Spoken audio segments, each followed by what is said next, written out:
Habitamos el área sísmica más activa del planeta, así que debemos estar preparados por lo que pueda ocurrir. Las dos últimas décadas del siglo pasado, el país sufrió una violencia que de una u otra manera nos afectó a todos. Sin embargo, hubo un importante número de desaparecidos de los cuales nunca se supo nada. Más vale tarde que nunca, el Congreso de la República ha aprobado la Ley de Búsqueda de Desaparecidos entre los años 1980 y 2000. Veamos de qué se trata. Durante los años 1980 y 2000, el país vivió la guerra más sangrienta y cruel de nuestra historia contemporánea, en la que entre patriotas se asesinaron, se violaron, se torturaron, se violaron derechos y todo en nombre de una errada justicia social. Muchos compatriotas que recuerdan esa época tratan de olvidar y pasar la página. Sin embargo, otros, peruanos también, no pueden hacerlo. Esa guerra se tragó literalmente a alguien de su familia, a veces a toda su familia, y hasta ahora nadie sabe en dónde están. Busco a mi hermana, Esposo y a mi esposo, a mi hermana, a mi tío, Mi hermano, mi primo nomás. esposo y la hermana y otro. ¿Cómo expresarles el dolor? ¿Cómo describirles el sufrimiento? Solo los protagonistas y las personas que colaboraron en la búsqueda de los desaparecidos nos pueden ayudar a comprender. Un familiar desaparecido es una persona que ha sido arrebatado del celo de un hogar y a la fuerza, ya sea por Sendero Luminoso o las fuerzas del orden en esa época, y luego se lo llevaron y nunca más se les encontró. Y para nosotros es doloroso de que una familia desaparezca y verdaderamente la familia se queda triste, desesperado en la búsqueda y no saber dónde están, si está vivo o si está muerto. Y son años, más de 30 años de búsqueda de restos y familiares. Para los familiares, no saber la suerte de sus seres queridos es vivir en la incertidumbre constante. Es como si la esperanza, que es una palabra que nosotros siempre usamos en positivo para referirnos al futuro que deseamos, se las hubieran robado y lo hubieran transformado en incertidumbre. Muchos familiares sienten aún esperanza de que sus seres queridos estén vivos, pero justamente lo que ocurre es que esa esperanza es la que los mantiene el sufrimiento vivo.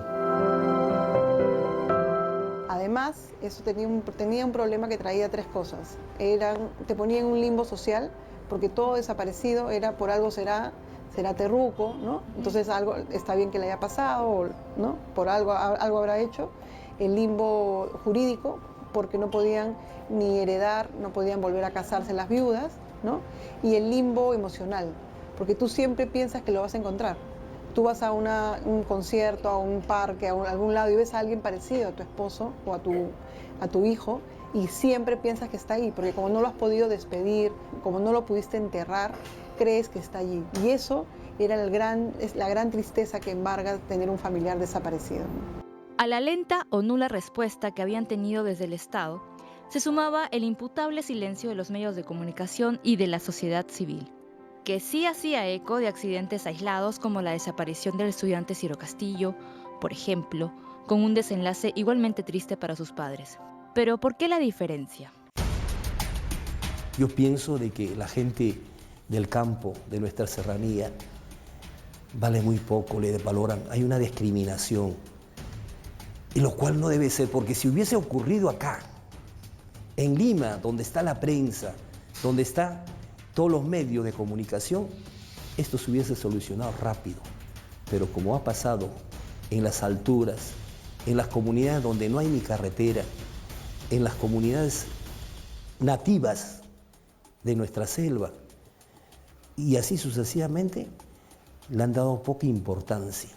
Pienso que como estos desaparecidos son peruanos, hombres y mujeres peruanos, igual que nosotros, seres humanos. Pero siempre llega el día como en los cuentos, en que todas esas incertidumbres tienen la posibilidad de obtener respuestas. El 22 de junio de este año fue un día histórico para el país. El gobierno promulgó la ley número 3470, de búsqueda de personas desaparecidas en el Perú entre los años 1980 y 2000. Como pocas veces, el Congreso fue unánime. Ahora el Estado está con nosotros para que esos más de 16.000 familias se encuentren. Y a eso es un alivio y además es parte, camino a la reconciliación nacional. Porque todos somos seres humanos, todos somos peruanos y tenemos que llegar a esa reconciliación nacional. Porque un país dividido no avanza, no desarrolla, lo cual para nosotros es fundamental. La implementación y la aplicación y el cumplimiento de esta ley. Es una oportunidad para el país y la sociedad peruana de dar una respuesta consistente a los familiares de más de 15.000 personas desaparecidas entre el 80 y el 2000, de que esta respuesta sea realmente consistente. Hay muchos familiares que se están muriendo sin obtener respuestas. Se van a la tumba con la ansiedad de no haber podido saber qué es lo que ocurrió con sus seres queridos. Y eso realmente representa una tragedia humanitaria para el país. Se espera que la Fiscalía, el Ministerio Público, los forenses, los equipos forenses y la Cruz Roja y la Defensoría del Pueblo organicen un gran plan de búsqueda, un gran plan que equivale a limpiar todas las zonas en Ayacucho, Apurímac, Huancavelica, donde han habido fosas, ¿no? Y se puede empezar a buscar los cuerpos, ¿no? Porque todo el mundo declaraba, ¿no? Aquí al costado de mi pueblo o esta matanza, ahí está mi primo, mis primas. Aquí, o sea, siempre era así. ¿Siempre pero hay una referencia del lugar? Sí, o sea, está todo mapeado, está todo puesto. Lo que faltaba era el presupuesto, faltaba que el presupuesto para la búsqueda, para los forenses, para los ADN que son muy caros, ¿no?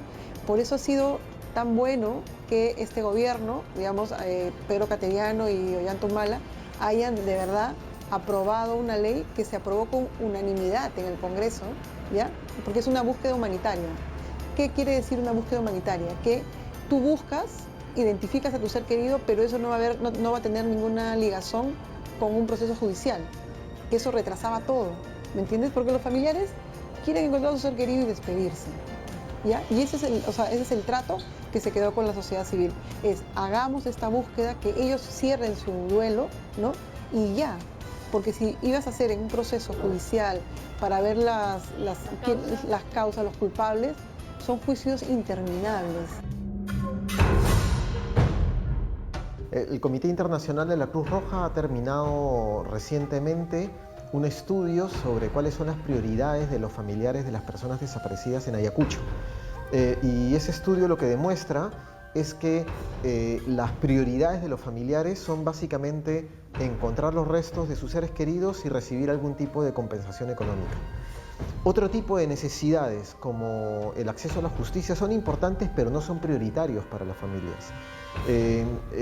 Comparada con la búsqueda de los restos y el entierro digno de los mismos, el acceso a la justicia es mucho menos importante para la mayoría de los familiares que nosotros entrevistamos. Y algo además muy importante, la ley pone énfasis en el acompañamiento psicosocial de los familiares en todo el proceso de búsqueda de sus seres queridos, respetando su idioma y su contexto cultural. Acompañamiento emocional, psicosocial a los familiares también supone eso, supone que se tomen en cuenta las costumbres, la cultura de las personas cuando tienen que realizar los rituales funerarios.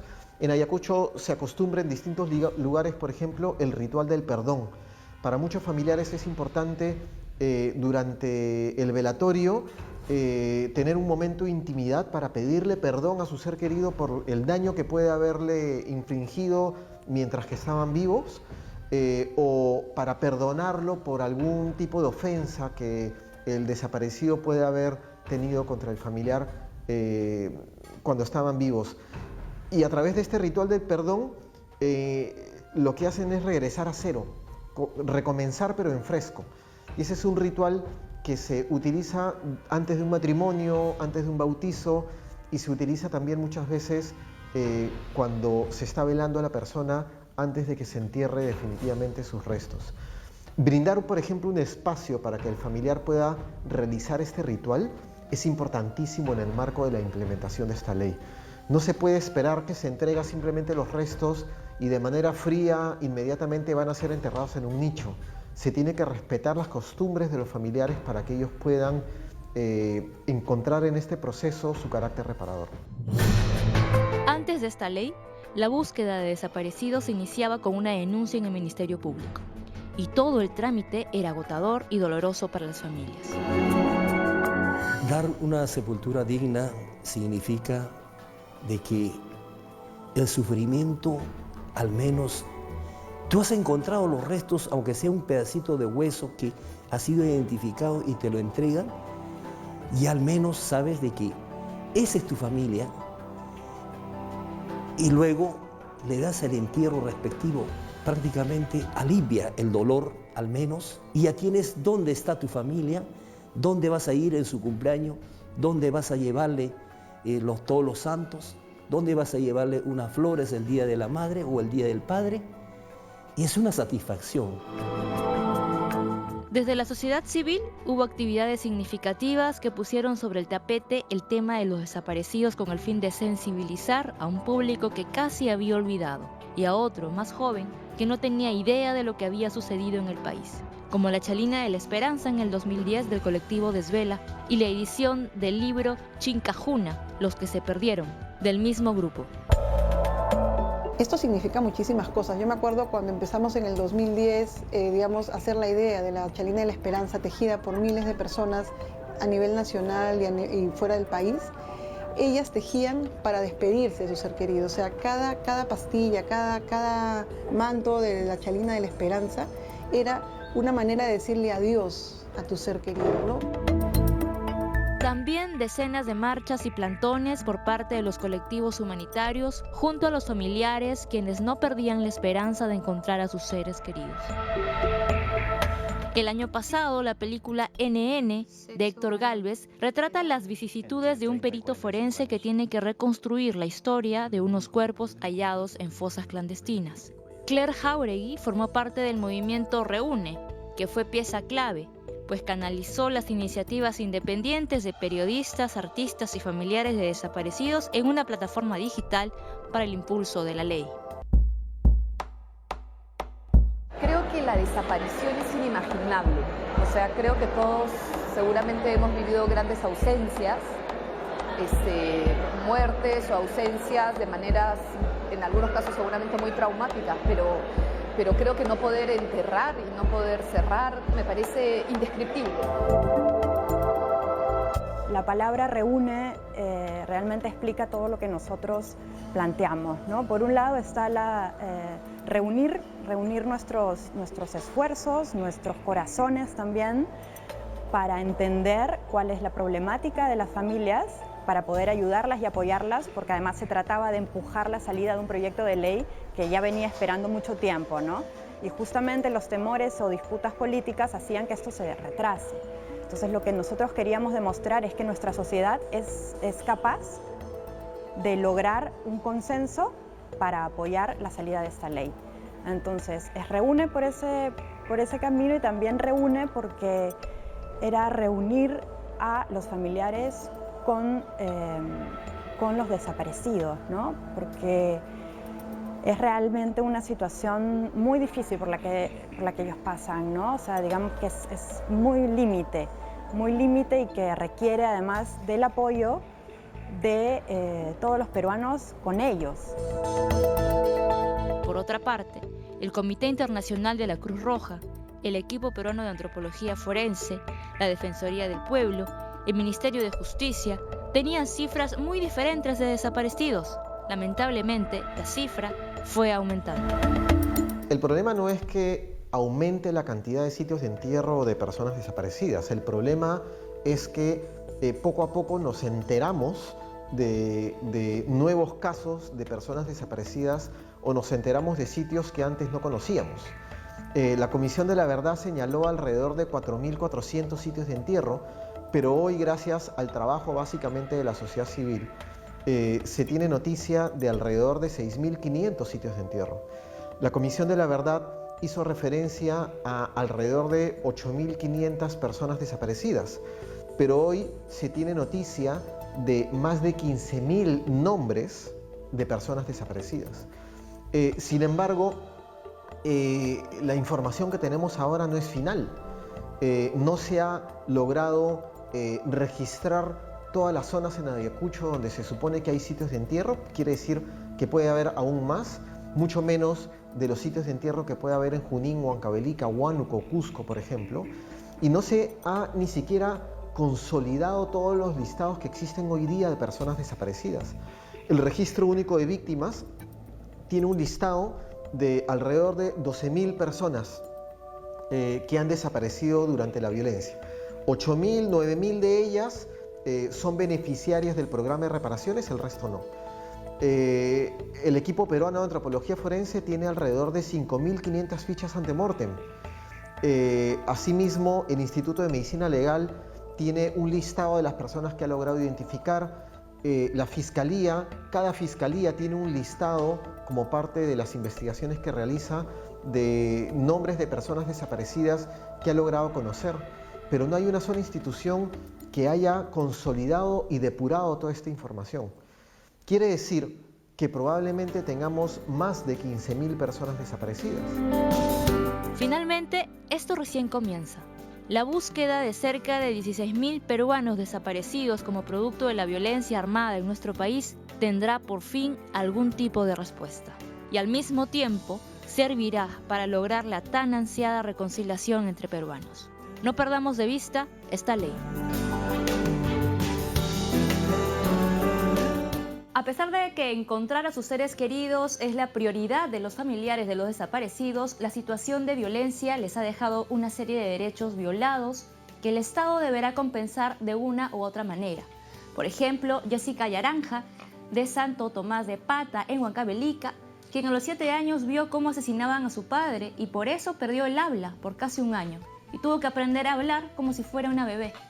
Y otro testimonio de Elisa de Ramos Pariona, que afirma que si su padre viviera, ella y sus hermanos no fueran analfabetos y que sin la violencia su pueblo sería otro, ya que en la actualidad no hay profesionales y algunos pobladores, al igual que ella, están enfermos de los nervios. Vamos a una pausa y regresamos con Ani Bustamante.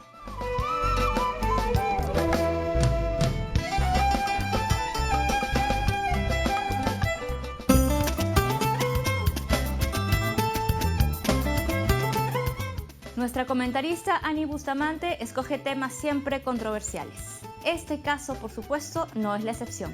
Tratará de la violencia infantil.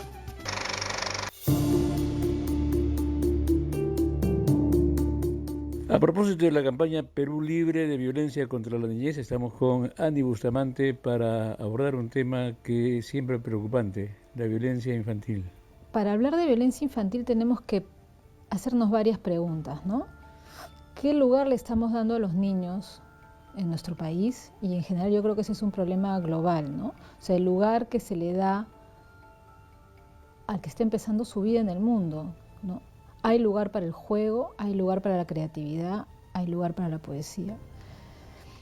Para el psicoanálisis lacaniano es muy importante tomar en cuenta que el sujeto es un sujeto de deseo. Por lo tanto, el niño al nacer requiere darle un lugar a ese niño en el deseo.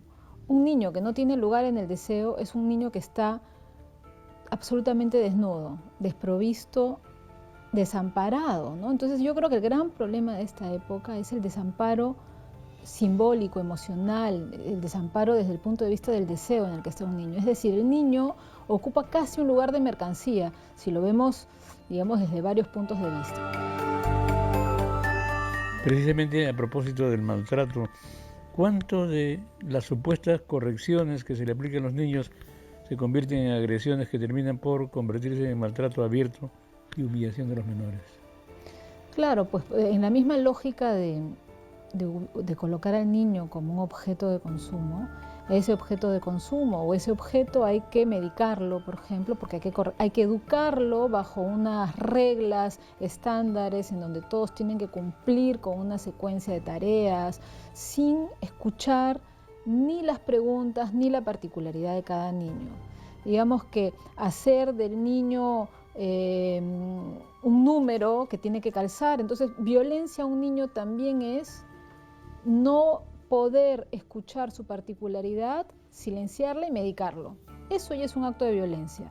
Entonces, ¿cómo hacer que el niño se inserte en un discurso, acceda al lenguaje, en el sentido del lenguaje como herramienta simbólica, poética, artística, si es que siempre lo estamos tratando como un objeto a ser educado, ¿no? o a ser medicado? Y entonces lo dramático es que nuestra sociedad no está pudiendo alojar lo nuevo y lo infantil, la niñez en tanto experiencia de lo nuevo, que ya no solamente sería la niñez pensada en el sentido cronológico de la edad de la niñez, sino de todo aquello que implica la irrupción de algo nuevo, el nacimiento de algo nuevo, ¿no? Lo que Hannah Arendt diría, lo que conversábamos hace un tiempo, ¿no? De que si algo es propio del humano, es su capacidad constante de nacer. Bueno, la niñez es eso, ¿no? Es entrar a un mundo en donde entrar al mundo a condición de tener un lugar para ser recibido. Si no hay lugar, es decir, no hay un discurso que lo aloje, más que el discurso médico o el discurso cuantitativo del dinero y de la economía. Si no hay un discurso que lo aloje, si no hay un límite que se le pueda otorgar al niño y queda a merced, digamos, del goce del adulto, entonces estamos colocando al niño en un estado de desamparo muy grande, ¿no? Por lo general se estima que violencia infantil son solo golpes físicos, pero hay también un maltrato psicológico que como psicóloga tú puedes explicar mejor. Violencia a un niño es, como repito y creo que es bien importante remarcar, no darle lugar a lo que nace en él, ¿no? No darle lugar en nuestro deseo de encontrar ahí su particularidad. Por ejemplo, silenciar sus juegos particulares, no darle lugar a sus preguntas, muchas veces filosóficas. Winnicott, un psicoanalista inglés, decía una frase muy bonita, ¿no? Se preguntaba, mejor dicho, ¿a dónde irán los niños? ¿A dónde van los niños cuando juegan? Que a través del juego simbólico, ellos van recreando una otra escena que a la manera de los sueños en el adulto, ¿no? Van recreando una otra escena en donde pueden procesar, elaborar todos sus encuentros con lo traumático en la vida, que van a tener sí o sí encuentros con lo traumático en la vida. No hay manera de que eso no suceda. De mayor o menor índole, nos encontramos con lo traumático desde el nacimiento. Pero en la medida que un niño pueda jugar, producir, inventar, crear un mundo, se puede ir a otro lugar y puede construir una otra escena en donde elaborar lo traumático de la vida, del hecho de existir. Si sacamos el arte de la sociedad, estamos totalmente a merced de lo traumático, porque somos seres muy desnudos, muy desamparados. El arte es aquello que nos arropa y que nos envuelve y que nos da una posibilidad de vivir una vida digna sin estar todo el tiempo tan a la intemperie de los temblores de lo real, diría Lacan, ¿no? Entonces, darle lugar a la niñez implica amistarnos con un acontecimiento siempre nuevo que tiene algo de traumático. De alguna manera, la niñez puede resultar traumática para el adulto porque irrumpe siempre con algo nuevo, irrumpe siempre moviéndonos del lugar, irrumpe con preguntas que son perturbadoras, con juegos que los adultos a veces no sabemos cómo entender o que no podemos entender, con un cuerpo que demanda, que pide, que llora, que chilla, que tiembla, que exige. Y entonces, claro, lo más fácil es medicar, porque, digamos, lo que está sucediendo en un cuerpo turbulento, en el cuerpo turbulento de un niño es muy difícil de sostener. Y a eso, digamos, lo que hay que hacer es brindarle un lugar y brindarle sobre todo la escucha a ese juego que nace para que se pueda construir una otra escena de elaboración de lo traumático. Y lo terrible de todo eso es que todo esto que tú estás diciendo al final reaparece en la adultez con todos los problemas que puede haber ocasionado. Claro, por supuesto, porque además es paradójico, ¿no? Por un lado, cuando decimos violencia infantil es una palabra equívoca o se presta muchas interpretaciones porque es la violencia que se ejerce sobre los niños, pero también la violencia infantil. O sea, aquello de violento que tiene la infancia. Y en en esta época en donde el orden simbólico se ha resquebrajado tanto, donde las figuras clásicas paternas ya no funcionan y hay que inventar nuevas, suele suceder también el opuesto, que los adultos le tienen miedo a los niños. Los profesores están aterrados porque su manera tradicional de tratar a los niños ya no funciona, porque los niños pueden ser muy violentos si es que no se les ampara y no se les da lugar. Y entonces es un efecto mundial, global, de una sociedad que cada vez está más sometida a la violencia de las imágenes, a la velocidad que no da lugar para procesar nada. Hay que analizar. Y habría que introducir una temporalidad más benévola que permita que podamos alojarnos en el tiempo y en el lenguaje de mejor manera.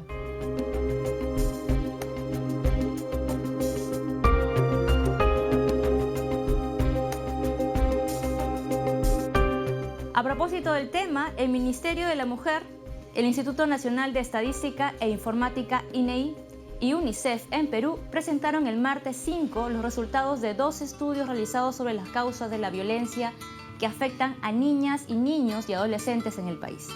Les doy uno de los resultados para su reflexión. 73.8% de niñas y niños en el Perú fue víctima de violencia familiar alguna vez en su vida. Vamos a la pausa y ya volvemos.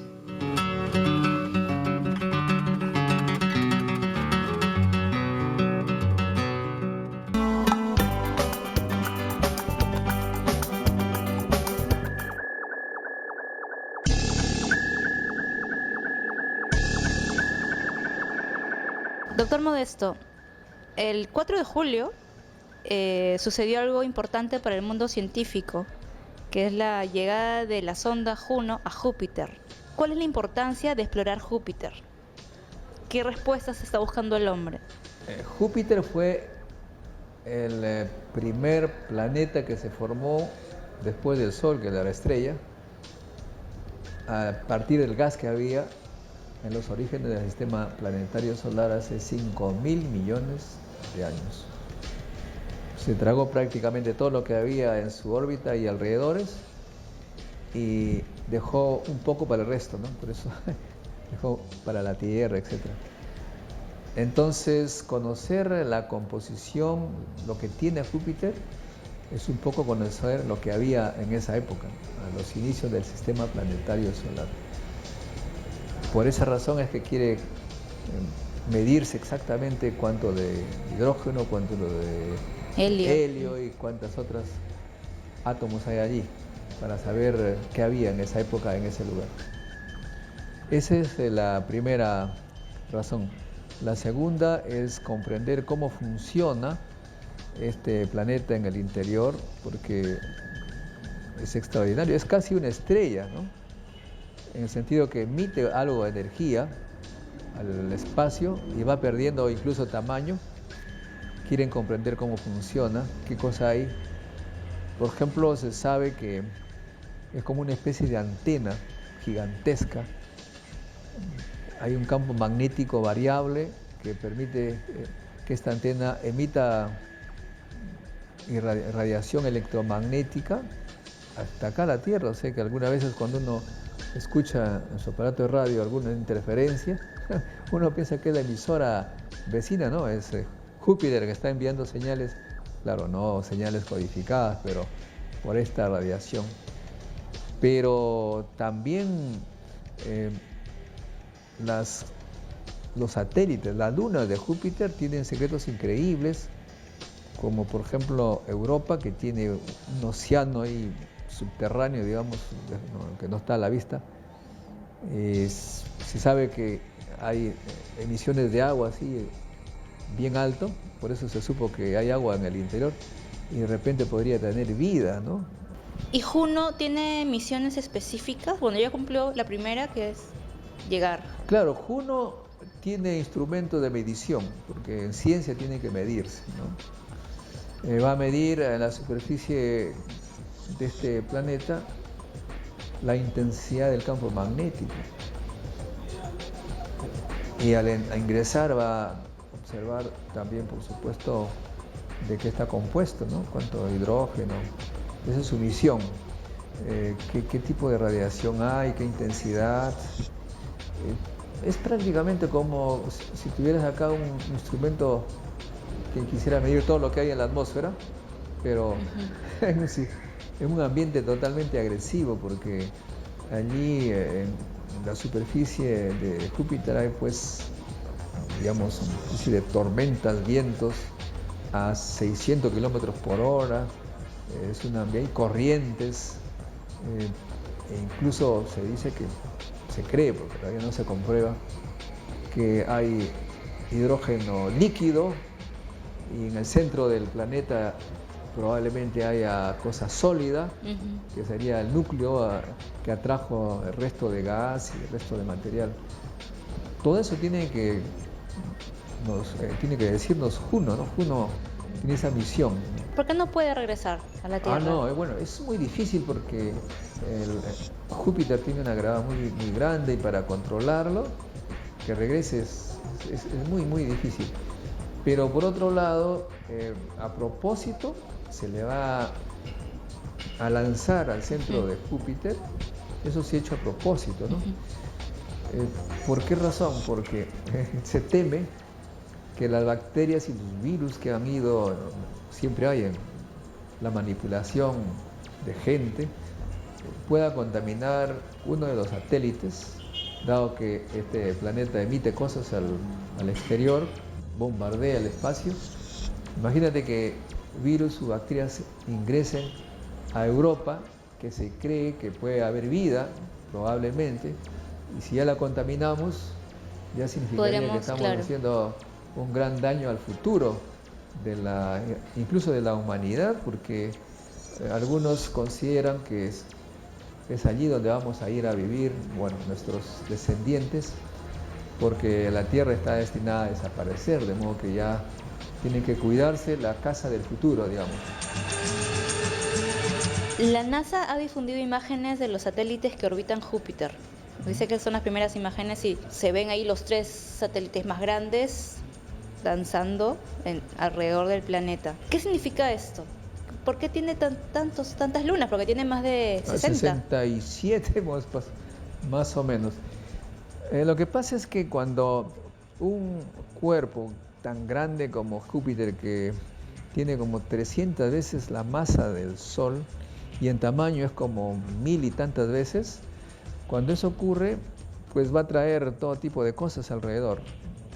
Así como el Sol ha traído los planetas, casi como una estrella, pequeña estrella, ha traído así, pues poco a poco los satélites, uno de los cuales dije es como el sistema Mercurio, es gigantesco. Júpiter tiene, en cierta manera, la característica, con sus lunas, sus satélites, tiene la característica de un pequeño sistema como el sistema solar, pequeñito, ¿no? Por esa razón, por ser tan grande, ha traído una serie de cuerpos. Además, es producto de la simulación y las especulaciones, que Júpiter, al inicio, que giraba alrededor del Sol, pues en su camino arrastraba, jalaba todo tipo de cuerpos, ¿no?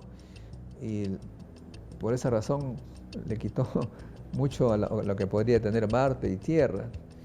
Y además jala todo lo que está cerca, cosa que nos sirve a los terrícolas como un escudo, porque vienen muchos cuerpos celestes pequeños o grandes del exterior que se estrellarían contra la Tierra, pero Júpiter los jala, ¿sí? Es nuestro guardián gigantesco, estamos protegidos, y eso ha dado lugar a estos cuerpos que giran alrededor, o sea, los atrapa en su fuerza gravitacional, en su campo gravitacional, por eso tiene muchas lunas.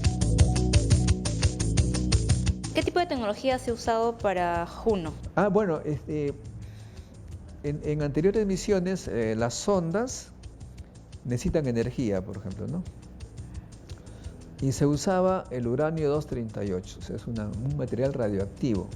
El material radioactivo emite radioactividad justamente, que es energía, lo que calienta, y este calor se puede convertir por mecanismos conocidos en electricidad para que funcionen los equipos que son electrónicos allí, ¿no es cierto? Eso se usaba antes, pero por motivo de seguridad, para evitar que la radioactividad, las sustancias radioactivas contaminen, e incluso temor a que al salir la sonda de la Tierra, por alguna razón, explote, esa sustancia radioactiva cae en alguna ciudad y se contamine. Por esa razón ya no se usa esta sustancia radioactiva, sino se usa paneles solares. Paneles solares grandes, ¿no? 20 metros.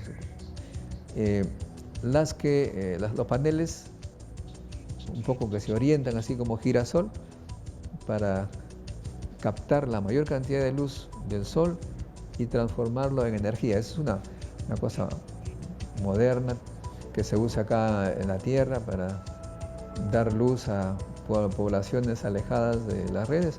Eso es una cosa. Pero por otro lado, la física ha desarrollado en estas últimas décadas, digamos, nanotecnología y equipamientos, sensores de tamaño pequeño, lo que permite hacer que la sonda Juno sea una especie de laboratorio espacial que hace todo tipo de mediciones.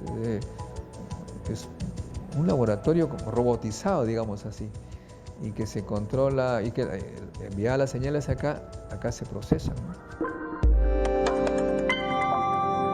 En sus encuentros científicos que hace cada 6 meses, ¿no? ¿Hay alguna ponencia que toque el tema de astronomía? Mire, la astronomía y la astrofísica es una cosa de actualidad, ¿no? Entonces, un evento científico como el encuentro científico no puede no tocar ese tema. Claro. Además, nosotros no exigimos a la gente que presente trabajos, ellos presentan, y claro, las demandas son muy importantes. Viene un científico joven, una novedad, Sergio Santamaría, que trabaja en la NASA justamente en temas biológicos, un poco preparando la salida del hombre de la Tierra. Él nos va a hablar sobre ese tema, que viene de la NASA directamente, pero aquí también hay otro que ustedes conocen, ya peruano, que vino de la NASA y está trabajando aquí sobre la papa en Marte, ¿no? Tratando de hacer la primera chacra de papa en Marte, que es Julio Valdivia. Él, organizado por una asociación en el Perú, la Asociación de Astrobiología. Hay una asociación y una sociedad de astrobiología, o sea, dos asociaciones o sociedades que tocan el tema de la vida en el exterior, ¿no? La vida en los astros, en los planetas extraños. Aquí también la vida extrema, de modo que vamos a estar totalmente contaminados con la astronomía y astrofísica en este encuentro científico, que como tú sabes es gratuito, de modo que los que nos están escuchando pueden inscribirse gratuitamente en el sitio web encuentrocientificointernacional.org. Este encuentro ha tomado una importancia que escapa ya de nuestro poder, digamos así, porque la Secretaría Nacional Secretaría de Seguridad y Defensa Nacional ha tomado el liderazgo, porque han comprendido que el conocimiento es una cuestión de seguridad nacional, como lo ha hecho Obama. Obama ha dicho que para que Estados Unidos mantenga su liderazgo tecnológico necesita por lo menos de 300.000 científicos e ingenieros, y los va a traer, dice él, de los países que le ofrecen gratuitamente, porque hay países como el Perú que no atrae muy bien no es un Júpiter de los científicos. Ok, doctor, muchísimas gracias siempre por sus conocimientos.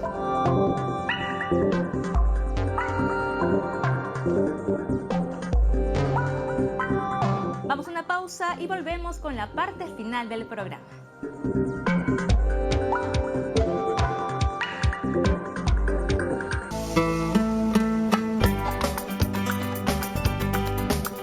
El teatro es una de las disciplinas artísticas que más se ha desarrollado en los últimos tiempos, desde los pequeños grupos independientes hasta los grupos fomentados por el Estado. Veamos.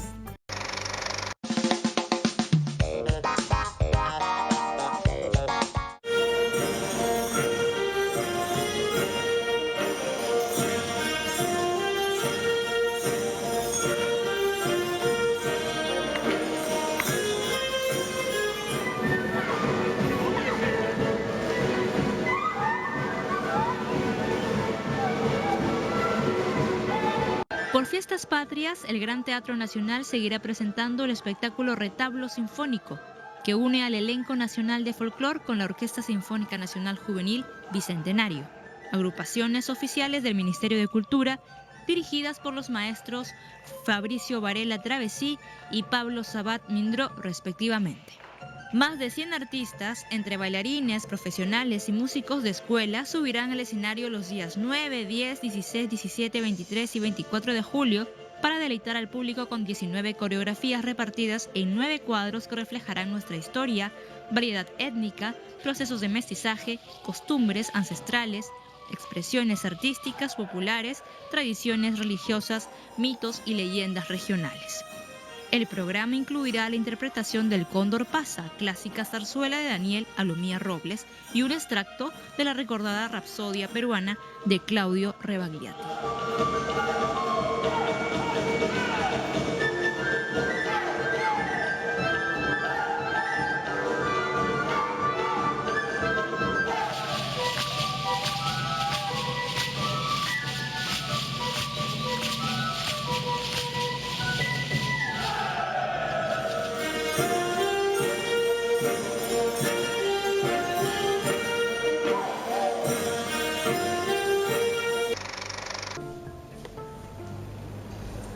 La niña tomó una decisión. Decidió abrir una de las puertas. Y cuando lo hizo,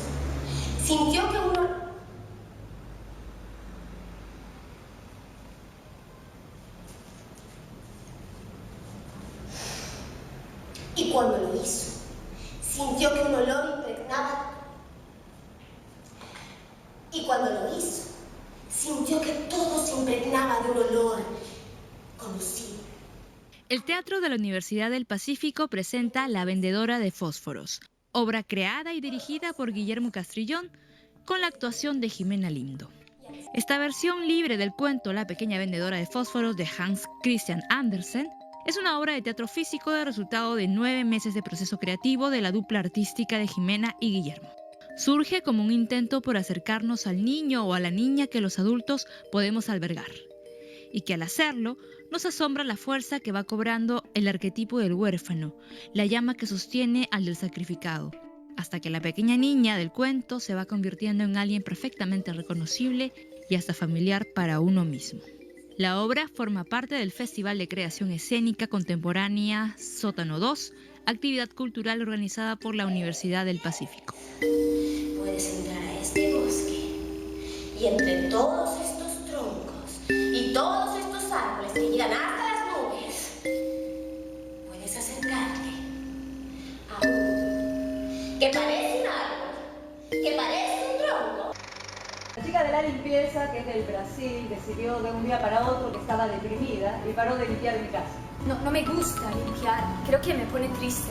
Tengo una propuesta para ti. ¿Qué tal si limpio yo por ti? Eso sí, no le puedes decir El Teatro El Arco de Miraflores presenta La Casa Limpia. En esta peculiar comedia, Matilde, una joven brasileña, es contratada por Lane y su esposo Charles, dos muy ocupados y exitosos doctores, como su empleada del hogar. Para su mala suerte, Matilde odia limpiar. Ella prefiere buscar el mejor chiste del mundo. La hermana de Lane, Virginia, le encanta limpiar y hace un trato en secreto con Matilde para limpiar la casa a espaldas de Lane. Un acuerdo demasiado perfecto para durar. Al mismo tiempo, Charles descubre el amor en Ana, una paciente de cáncer, y la presenta a su familia como su alma gemela, dejando un gran impacto en la vida de cada uno de sus miembros. Tu alma gemela. Felicitaciones. ¿Quieres estar sola? No es cierto. Sí, es cierto. No sé qué más hacer. ¡Ay! Tengo el chiste perfecto. El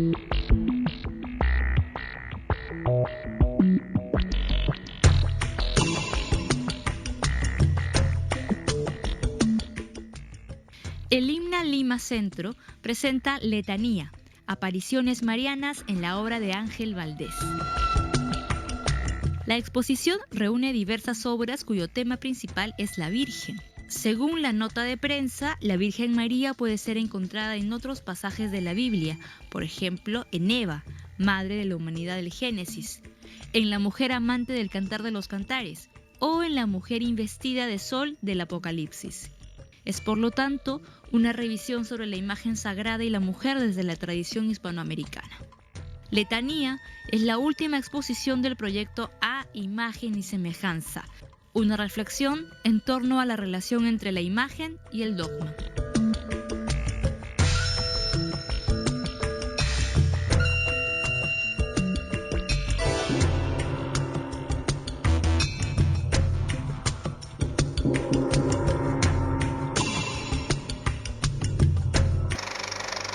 Y ahora las últimas del programa. El lunes 18 se realizará la presentación de la nueva edición de la revista Huela Pluma de la Universidad de Ciencias y Humanidades, UCH, en homenaje al poeta Roberto Fernández Retamar.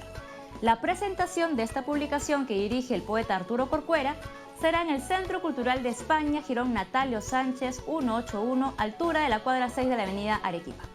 El Fondo Editorial de la Asociación Peruano-Japonesa presentará en la Feria Internacional del Libro de Lima su nueva publicación El Hombre Elefante y otros poemas de Miguel Ildefonso, ganador del Concurso Nacional de Poesía 2015, Premio José Watanabe Varas de la APJ. Petroperú presentará el martes 12 los libros ganadores del Premio Copé 2015. Se trata de la novela En la Ruta de los Hombres Silentes de Juan José Cabero, y los poemarios La Colina Interior de Antonio Sarmiento, Premio Copé Oro de Poesía. Muestra de Arte Disecado de Roy Vega Jacome, Premio Copé Plata de Poesía. Y Promium Mortis de Renato Sandoval, Premio Copé Bronce de Poesía. Además de la antología de poemas seleccionados de las menciones honrosas y finalistas del concurso de poesía.